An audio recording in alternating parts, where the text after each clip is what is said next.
Este é o podcast Órgãos e Funções Essenciais à Justiça, uma iniciativa do curso de Bacharelado em Direito da FCP, em cumprimento ao projeto extensionista curricular 2, produzido pelos alunos do segundo bloco do curso de Bacharelado em Direito da FCP, apresentado pelo professor Cristiano Brasileiro, diretor acadêmico da Faculdade do Cerrado Piauiense. Obrigado a todos que nos acompanham pelas redes sociais e pelo canal do YouTube da FCP e pelas ondas da Rádio Educativa Cerrado FM 92,1 MHz e pela internet no site tudoradio.com.br. O podcast Órgãos e Funções Essenciais à Justiça traz informações sobre as atribuições do Poder Judiciário, do Ministério Público, da Defensoria Pública, da Advocacia Privada e Pública e da Segurança Pública, dando visibilidade à defesa dos direitos do cidadão, discutindo questões jurídicas relevantes de direitos fundamentais e outros relativos à cidadania, destacando as dimensões de exercício dos direitos e acesso à justiça. Este programa leva até você informação, conhecimento, cultura e dicas sobre o direito dos cidadãos. Neste episódio, falaremos sobre a vara da Subseção Judiciária da Justiça Federal em Corrente. Este programa foi produzido pelos acadêmicos Kaique Leonardo Lima Reis, Gildair Matias Rodrigues e Marcos Aurélio Araújo. Teremos a participação ilustre do excelentíssimo senhor doutor juiz federal titular da vara da Subseção Judiciária da Justiça Federal em Corrente, Piauí, doutor Jorge Souza Peixoto. Bom dia, doutor Jorge. Olá, professor Cristiano. O saúdo, ao mesmo tempo que agradeço pelo convite. É uma honra para mim participar desse programa. Honra ainda maior saber que é um programa produzido, na verdade, pela comunidade acadêmica e voltado não só para essa comunidade, mas também para as pessoas, os cidadãos de Corrente e região. O saúdo, lhe dou bom dia e estendo para todos os ouvintes e com uma cena especial aos estudantes da faculdade. Pois bem, eu me chamo Jorge Peixoto, sou juiz titular da vara da Subseção Judiciária de Corrente, vinculado à Justiça Federal, TRF da Primeira Região, é o Tribunal Regional Federal da Primeira Região. É o nosso maior tribunal. O Brasil tem 6 tribunais regionais federais. Minas Gerais ganhou um tribunal agora, foi desmembrado da Primeira Região e nós agora temos a 6ª. Mas a Primeira Região é o maior tribunal, abrange todos os estados do norte, no nordeste abrange Maranhão, Piauí e Bahia, e abrange também Distrito Federal, Goiás e Mato Grosso. Como eu disse, abrangia Minas também, mas Minas conseguiu o desmembramento. E eu sou juiz há 9 anos, praticamente. Fui juiz em Barreiras, foi a minha primeira lotação entre 2015 e 2016, que embora seja Bahia, todos da região conhecem bem, porque é bem próximo de Corrente. Posteriormente fui para Jequié, fiquei mais 5 anos em Jequié. Depois titularizei e fui ao norte, na cidade de Santarém, Pará.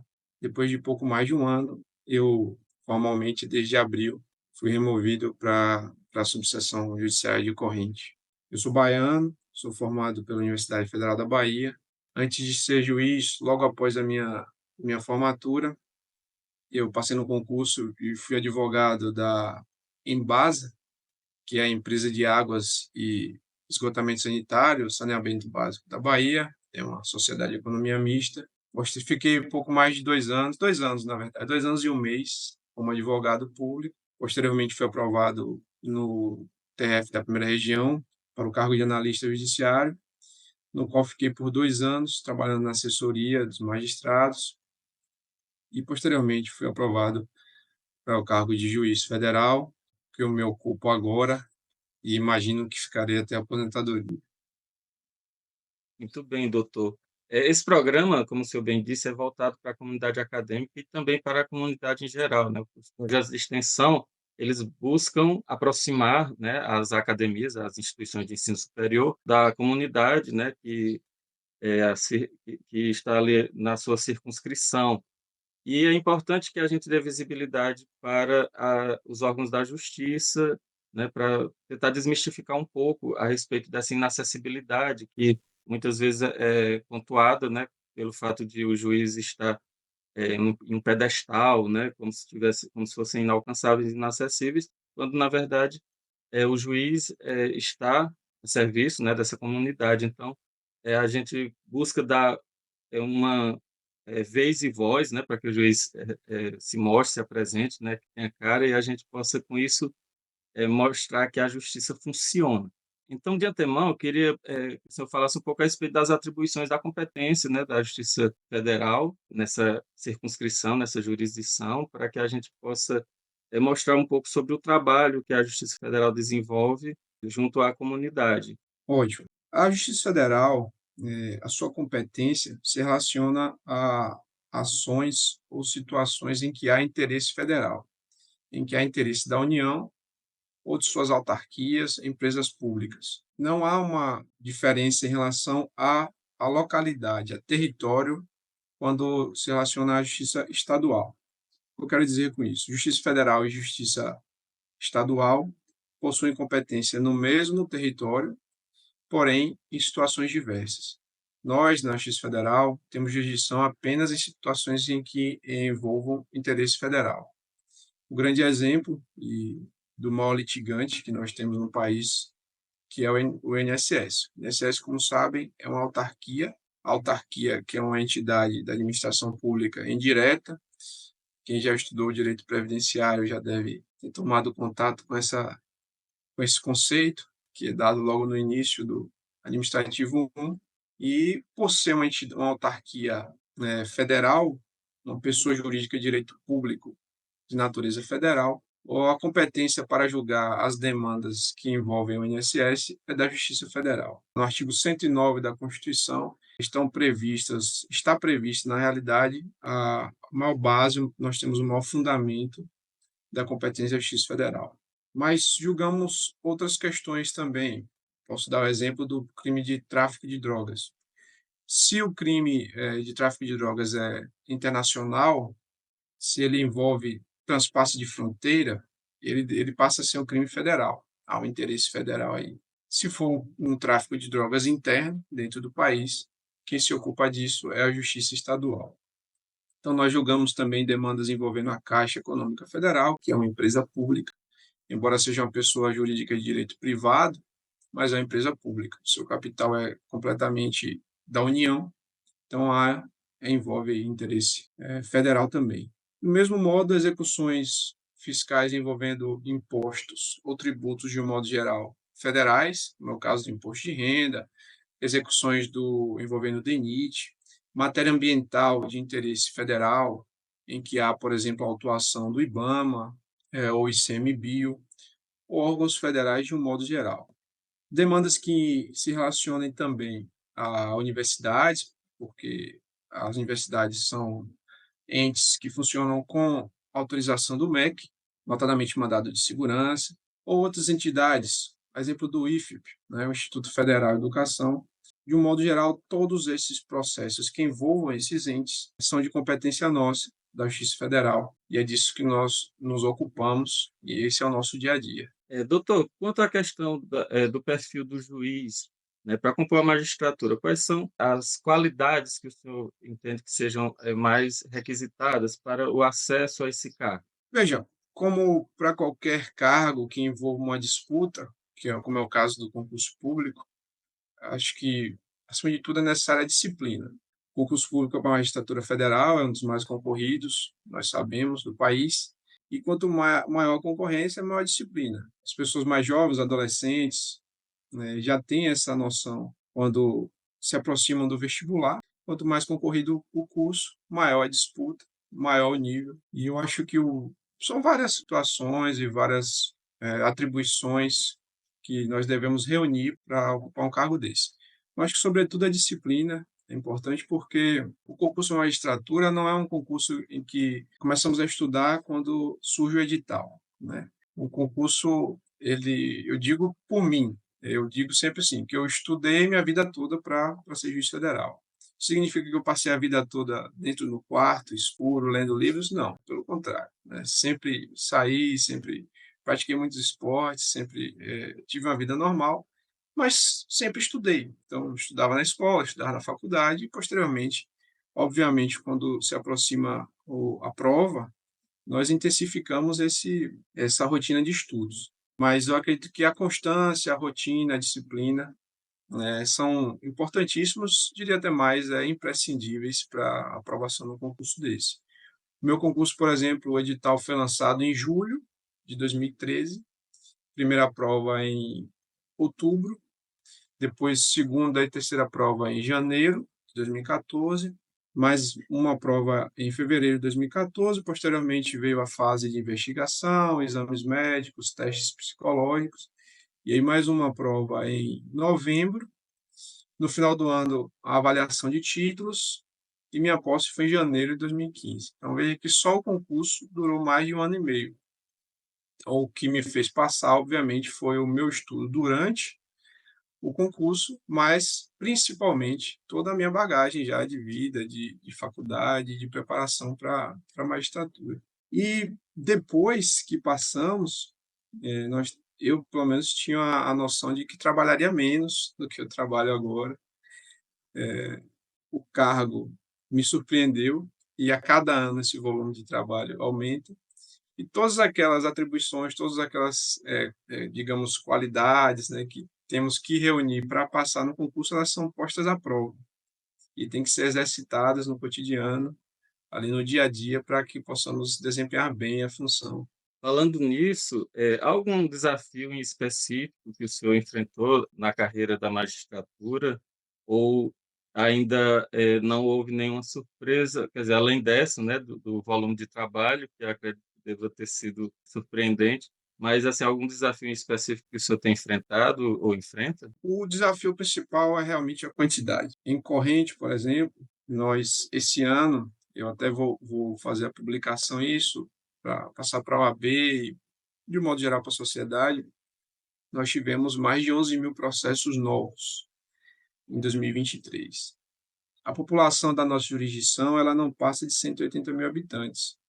Corrente é a maior cidade, Bom Jesus tem quase a mesma coisa, mas ali uma diferença, pelo menos segundo o IBGE, com 26, 27 mil habitantes. As outras cidades são menores, com 10, algumas com 5 mil habitantes.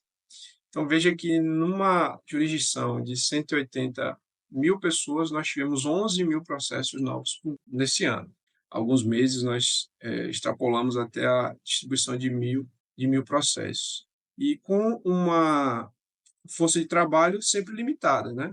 Eu sou apenas um juiz, nós temos um número limitado de servidores, inclusive ficamos torcendo para que ninguém aposente ou ninguém saia, porque com a limitação que foi imposta lá em 2017 com o teto de gastos, a abertura de vagas ficou muito mais restrita, em muitos lugares os cargos não são repostos, e aí nós temos que inovar, seja com as questões tecnológicas, seja traçando novas dinâmicas de trabalho, de relacionamento, para poder dar vazão a isso. Nós extinguimos mais de 11 mil processos também, foram quase 11 mil sentenças, e estamos sempre trabalhando de forma acelerada e muito para dar essa vazão, para que os processos não demorem.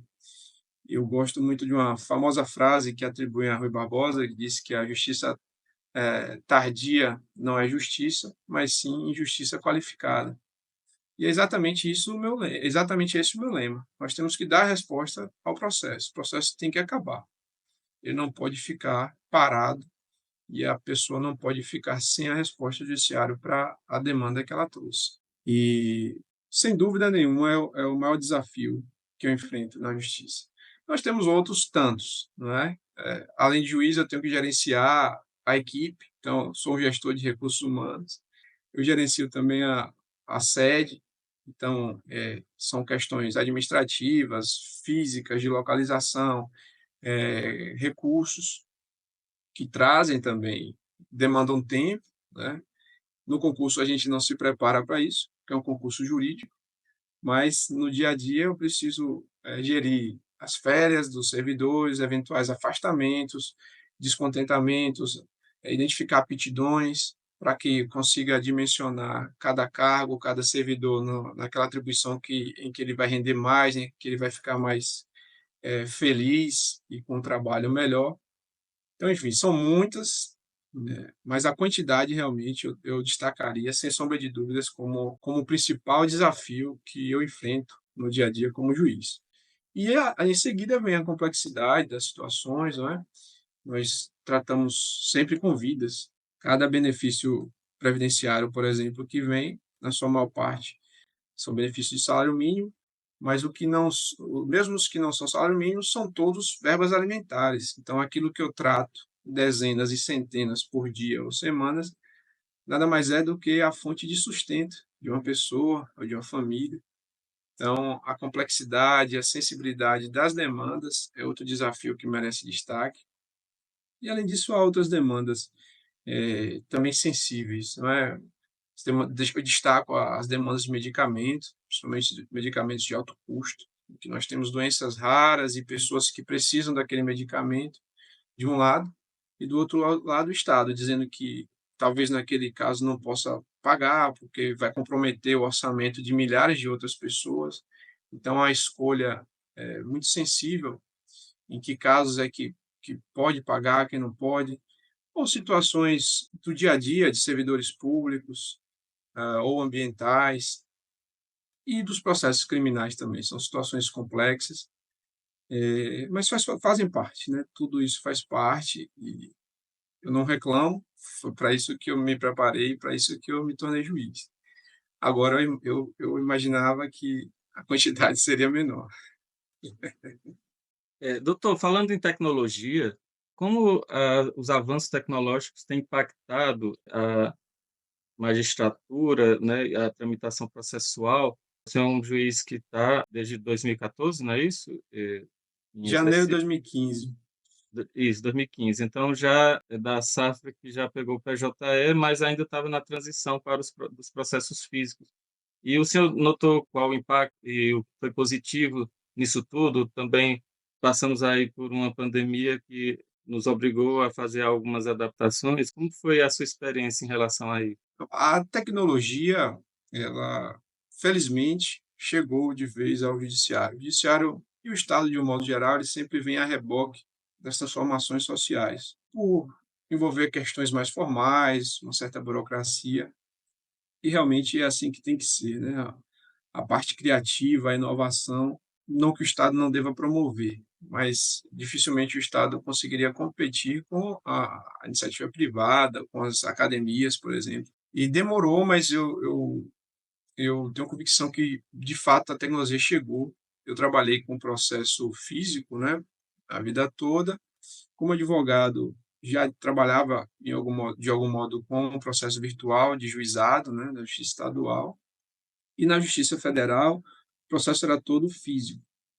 Eh, Fiquei 2 anos como servidor, trabalhando exclusivamente em processos físicos, papel. Quando eu tomei posse como juiz em janeiro de 2015, nós tínhamos também processos físicos, mas já nós, em alguns lugares, já trabalhávamos com processos virtuais. Basicamente, nas capitais, que havia o GF virtual, e havia também um programa chamado TRF-Undoc, mas todos esses sistemas eram híbridos. E aí veio o PJE, com todos os seus problemas e todas as dificuldades, mas que, sem dúvida, é um divisor de águas na justiça, né? Nós hoje não temos mais processos em papel, e isso economiza não só recurso, mas, sobretudo, tempo, né? Imagine o senhor que, estando no EAPOC, o senhor protocola um processo em corrente, sem precisar sair do seu escritório, da sua casa, do seu quarto. Imagine a dificuldade, a gente tem que imaginar, né? Mas nós vivenciamos isso, a dificuldade que era.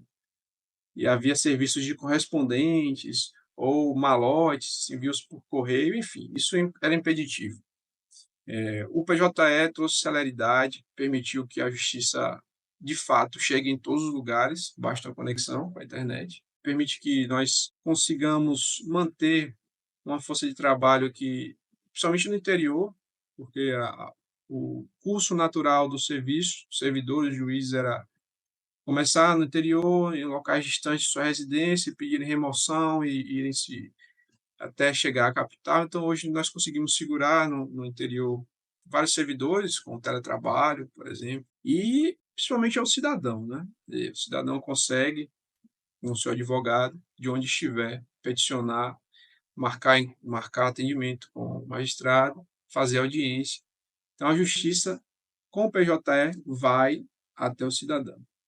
E dentro do PJE existem várias funcionalidades que permitem acelerar o processo. Não é necessário mais fazer alguns tipos de mandados, comunicações. Então, quando eu assino a sentença, se nós programarmos antes em alguns processos ou demandas específicas, após a minha assinatura, automaticamente as intimações já saem para as partes. Então, muitos atos, inúmeros atos, não são mais necessários após o PJE. Óbvio que há muitos problemas, nós enfrentamos e imagino que os advogados e usuários enfrentem também, mas eles, aos poucos, vêm sendo reduzidos, o PJE vem sendo aprimorado, e mesmo com todos esses infortúnios, eu não tenho nem a menor dúvida que o PJE é um avanço e melhora muito a prestação jurisdicional. A Justiça Federal, a meu ver, foi pioneira em fazer audiências por videoconferência, né. Inclusive já tive a experiência muito antes da pandemia, de fazer audiência por videoconferência em audiências em que o ente estava, né, o representante do ente estava na capital, em Teresina, e aí era marcada uma audiência para que eles pudessem haver a transmissão lá de Teresina para Corrente e vice-versa, num horário determinado e utilizando a sala da Justiça Federal.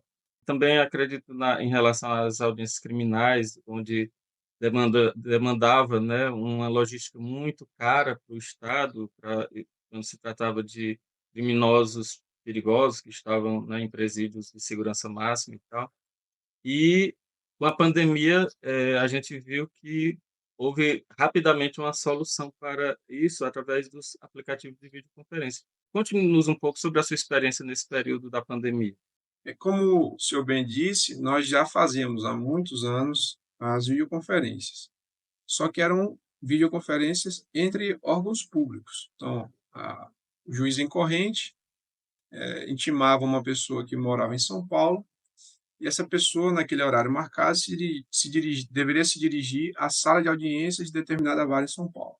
E de lá nós fazíamos essa videoconferência. Isso envolvia atos de comunicação, servidores que preparavam, oficial de justiça que deveria ir ao local. E após a pandemia, com o fechamento de todos os órgãos públicos, nós passamos a fazer a videoconferência com os aplicativos, no caso do TRF da primeira região, com o Microsoft Teams. O tribunal adquiriu a licença e passamos a fazer. E isso, embora similar, é muito mais célere e trouxe um avanço muito mais significativo, porque o senhor do seu escritório, com o seu cliente, pode fazer uma audiência na Justiça Federal. Então, não é mais necessário que se desloque até uma unidade jurisdicional. E, principalmente em 2020, isso foi uma situação muito alentadora, porque, imagine o senhor, eu teria audiências marcadas, eu tinha 200 audiências marcadas para aquela segunda semana, terceira semana de março. Eu tenho quase certeza que a pandemia foi declarada pela OMS no dia 14, que era uma quinta, eu acho, e eu teria segunda-feira já esse início, 5 dias, fazendo 40 audiências por dia. E aí, na sexta-feira, nós cancelamos todas as audiências, e de março até julho, agosto, nós não fizemos nenhuma audiência. E aí, quando o tribunal trouxe essa saída, que foi o Microsoft Teams, foi um alívio. Nós conseguimos retomar e depois tivemos que fazer mutirão. Então, fizemos mais de 1.000 audiências em um mês, com a ajuda de outros colegas. Naquele momento, nós sentimos a sensação foi a seguinte: agora a justiça vai voltar a funcionar. Porque, embora nós continuássemos a trabalhar com o processo, sentenciar, decidir, naqueles processos em que havia necessidade de audiência, não havia o que fazer, os processos ficavam parados. Então, com essa utilização do Microsoft Teams, nós tivemos a sensação de que agora sim a justiça não iria parar de modo nenhum durante a pandemia. E naquele início a expectativa é que fosse um período curto, mas depois a realidade nos mostrou que 2021 até 2022 nós precisamos e utilizamos muito desses artifícios e desses instrumentos para a realização das audiências. E se há alguma coisa boa que nos restou disso, foi justamente o legado do aparato tecnológico para a justiça. Hoje eu não consigo visualizar a justiça sem a utilização desses equipamentos ou desses instrumentos nas minhas decisões, despacho, em que eu marco audiência. Eu sempre digo lá, a audiência é híbrida. A pessoa pode ir para a justiça, como sempre fez, ou pode simplesmente ingressar por esse link que já consta na decisão, dotar seu espaço de equipamento, internet, que é sob sua responsabilidade, e pode participar da audiência. Então, após a pandemia, a justiça passou a oferecer mais um meio de participação. Continua aberta a justiça, o prédio, para a pessoa comparecer para a audiência, mas também ela pode fazer pelo modo virtual. Eu entendo que é um caminho sem volta e não há necessidade nenhuma de retroceder. É um avanço que ficou, que foi incorporado e nós temos que usufruir dele.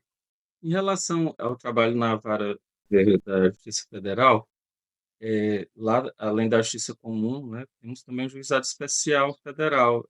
Gostaria que o senhor falasse um pouco a respeito do Juizado Especial Federal, qual é.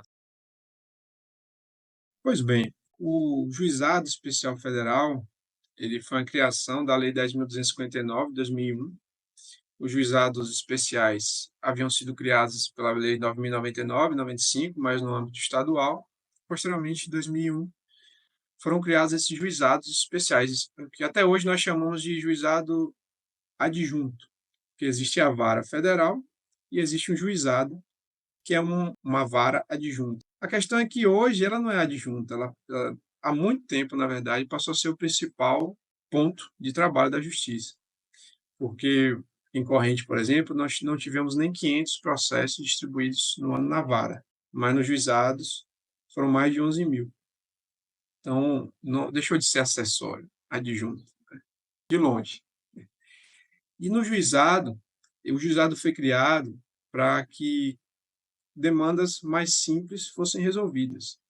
Então, na justiça estadual, por exemplo, as questões, é comum que se diga juizado de pequenas causas, porque são questões que envolvem até 40 salários mínimos, que envolvem direito do consumidor, e principalmente naquelas demandas de grandes litigantes, como são os órgãos de saneamento, concessionária de energia elétrica, concessionária de telefonia. E na Justiça Federal são as causas que devem ser no juizado de até 60 salários mínimos, que envolvam interesse federal e não envolvam questões mais complexas, que não envolvam necessidade de rediscutir ato administrativo, por exemplo, exceto ato administrativo previdenciário ou lançamento fiscal, lançamento tributário. Então, as questões de até 60 salários mínimos, de direito previdenciário ou envolvendo tributos, devem ser julgadas na Justiça Federal nos juizados especiais. Crimes também de menor potencial ofensivo, são os crimes com pena mais baixa também, são julgados nos juizados especiais federais criminais. E na vara fica para julgamento todo o resto. Então, mandados de segurança, demandas ambientais que não envolvam crimes de menor potencial ofensivo, né, crimes mais graves, ou seja, aquilo que resta. Em alguns lugares, ainda como capitais, né, existem várias especializadas. Então, existe a Vara Federal Criminal, Vara Federal do Juizado. Em cidades menores, como exemplo de Corrente, e na maior parte das cidades, nós temos uma vara de competência plena. Então, uma vara só funciona com juizado adjunto e recebe todos os tipos de processos, criminais, administrativos, consumeristas, e o grande foco, né, o grande trabalho nosso rotineiro, que são as demandas previdenciárias. Como a própria lei diz que atos administrativos não vão para o juizado, exceto lançamento fiscal e atos administrativos previdenciários, todas aquelas negativas do INSS ou discussões envolvendo valor de benefício ou concessão ou não de aposentadoria, auxílio-doença, agora não se chama mais auxílio-doença, né? Auxílio por incapacidade temporária. Todas essas demandas vêm para os juizados especiais federais e é disso que eu me ocupo quase todo o tempo trabalhando na Justiça Federal, principalmente em corrente. Estamos nos encaminhando para o final dessa entrevista, dessa conversa, doutor, e Gostaríamos que o senhor deixasse uma mensagem para os nossos acadêmicos, né, a respeito das carreiras jurídicas e também para os jurisdicionados em relação à atuação da vara, da subseção judiciária da Justiça Federal, para que aqueles que ainda estão desacreditados da justiça. É difícil, remover a ideia de quem está desacreditado, porque realmente, a nossa sociedade é muito complexa, né, são questões muito díspares que temos que tratar. O que eu me contento, o que eu busco e é aquilo que eu sempre, tento fazer, é fazer o meu melhor. E na Justiça Federal em corrente não é diferente. Nós temos, inclusive, vamos receber por mais um ano o selo diamante, que é o maior prêmio que existe em relação ao funcionamento dos órgãos, né, das unidades jurisdicionais. Nós trabalhamos muito em corrente, nós temos uma demanda que é incompatível com o tamanho de corrente, não é normal que uma cidade como Corrente, uma vara como a de Corrente, tenha tantos processos. Para se ter uma ideia, Corrente teve mais de 4.000 processos a mais que Barreiras, mais 3.000 que Floriano, mais que São Raimundo Nonato, Picos também. A única subseção do Piauí que teve mais processos distribuídos que Corrente foi Parnaíba, que é a segunda maior cidade do estado em termos populacionais, né? Ainda assim, nossa resposta veio no mesmo nível, né? E o que eu posso fazer, que na verdade o que todos nós podemos fazer é tentar fazer o melhor. A Justiça Federal, ela não fica encastelada, como o senhor bem disse no início, que há essa imagem que os juízes estão fora da sociedade ou inacessíveis. Eu acredito que isso não é a melhor abordagem. A Justiça Federal está sempre aberta, tanto para iniciativas acadêmicas. Eu sempre recebo muitos advogados, tenho um diálogo permanente e muito salutar com os advogados, com a OAB, a seccional de corrente. Também na terça-feira tive, inclusive, no âmbito estadual, e temos estagiários lá também, temos 4 estagiários. É uma pena que não podemos contratar mais, mas o meu intuito é que a justiça seja integrada à comunidade. Óbvio que com as limitações, porque se vamos julgar os interesses das pessoas, temos que ter algumas restrições, temos que ter alguns cuidados, mas nada disso torna a justiça inacessível ou fechada, encastelada, como se pode pensar em algum lugar, não é? De todo modo, saúdo, para finalizar, toda a comunidade. Digo que Corrente me deu uma experiência muito boa, muito feliz. As pessoas de Corrente, o trato, tenho muita facilidade, fui muito bem recebido. Nosso trato no dia a dia com as pessoas, com os cidadãos que procuram a justiça, com os advogados, é um trato muito tranquilo, muito cordial. Nossos estagiários também são muito efetivos, são muito preocupados e integram rapidamente a equipe e já trabalham bastante. Se tem uma coisa que podem reclamar é apenas de excesso de trabalho, mas de resto também o relacionamento é excelente. E eu estou muito feliz em Corrente. Espero que 2024 eu tenha menos processos, porque realmente a carga está absurda. Mas se não tiver, continuaremos aqui trabalhando como estamos fazendo há quase 8 meses.